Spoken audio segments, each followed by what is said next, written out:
Hi, my name is Peter Schwartzstein. I'm a British-American journalist, and this summer I spent about 5.5 to 6 weeks traveling the length of the Nile for a National Geographic story on the health of the river and what various changes mean for the lives of the many millions of people who live along the Nile's banks.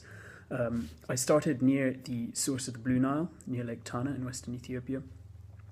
For crossing the lake, transiting through the country as far as the Sudanese border, traveling right up to Khartoum, where the Blue Nile meets the White Nile to form the longest tranche of what is the world's longest river, going up through the heart of ancient Nubia, across Lake Nasser, which forms part of the border with Egypt, all the way up to Cairo, where I currently live, through the Delta, and then to the Mediterranean, where the Nile spills into the sea.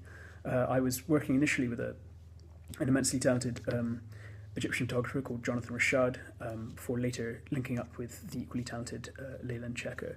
The reason why we thought this was a particularly important and good moment to work on this story, and the reason why National Geographic were very keen to take it, is that the Nile is not in very good health. The twin pressures of climate change and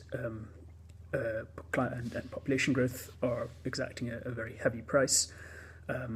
Rainfall has diminished significantly in many parts of the Nile basin, which has meant that many farmers have been forced to take more water from the river than they had previously, which is just sort of adding to many already existing pressures. Desertification has eaten away at significantly greater chunks of the very thin, green, fertile strip along the Nile banks, which has troubled farmers who are already battling river erosion, which is eating away at the other side of their farms, and then population growth, which is kind of, quite frankly, out of control in Ethiopia, Egypt, and Sudan, the three principal countries in the Nile basin, with more kind of mouths to feed, more people that need water. It's unsurprising that the Nile's resources are being tried to their limit. We had a largely hassle-free experience over the course of our travels.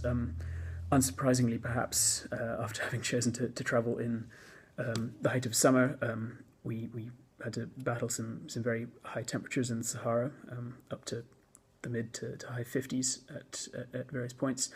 In Ethiopia, we found ourselves tailed by the security services a certain amount, and I had a tough time leaving the country. I was grilled a fair bit as to what we were doing.